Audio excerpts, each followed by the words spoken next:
আসসালামু আলাইকুম প্রিয় দর্শক, আশা করি সবাই ভালো আছেন। আমি আছি আপনাদের সাথে রাকিব আহমেদ। চলে আসলাম নতুন একটা নিউজ ভিডিও নিয়ে। এবার বাংলাদেশের জাতীয় দলের ফুটবল ক্যাম্পে যোগ দিলেন ফাহমেদুল ইসলাম। বাংলাদেশ জাতীয় ফুটবল দলের ক্যাম্পে যোগ দিয়েছেন ফাহমেদুল ইসলাম। ইটালি প্রবাসী খেলোয়াড় বাংলাদেশের জাতীয় দলে যোগ দিলেন।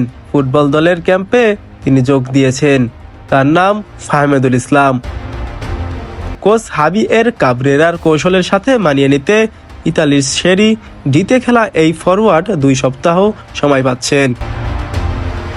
এর আগেই বাংলাদেশ ফুটবল ফেডারেশন বাফুফে জানিয়েছিল 10 মার্চ ক্যাম্পে যোগ দিতে পারেন ফাহমেদুল। সোমবার রাতে আনুষ্ঠানিকভাবে অলবিয়া কালসিওর 18 বছর বয়সী এই ফরওয়ার্ডের বাংলাদেশ দলে যোগ দেওয়ার বিষয়টি নিশ্চিত করেছে তারা।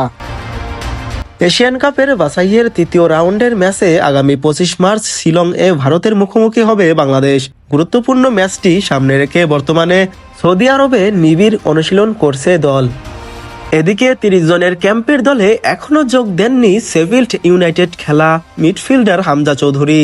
ইংল্যান্ড প্রবাসী এই ফুটবলারের আগামী 17 বা 18 মার্চ দলে যোগ দেওয়ার কথা রয়েছে। তার আগেই যোগ দিয়ে ফেললেন ইটালি প্রবাসী খেলোয়াড় ফাহমেদুল ইসলাম। তাদের এই যোগ দেওয়ায় বাংলাদেশি দল আরও আত্মবিশ্বাসী হয়ে উঠছে, তাদের সাহস যোগাচ্ছে। এদের যোগ দেওয়ায় দক্ষিণ এশিয়ার সবচেয়ে শক্তিশালী ফুটবল দল হবে বাংলাদেশ। আগামী 25 মার্চ বাংলাদেশ ও ভারতের মুখোমুখি ফুটবল খেলা হবে। বাংলাদেশ ফুটবল দলে হামজা চৌধুরী ও ফাহমেদুল ইসলাম যোগ দেওয়ায় ভারত ভয়ে নড়ে চড়ে উঠেছে। তার জন্য 8 মাস অবসর নেওয়া সুনীল ছেত্রীকে আবারও ফিরিয়ে আনছে ভারত ফুটবল দল। তো সবাই ভালো থাকবেন, সুস্থ থাকবেন আর রাকিব আহমেদ নিউজ চ্যানেলের সাথেই থাকবেন। আল্লাহ হাফেজ।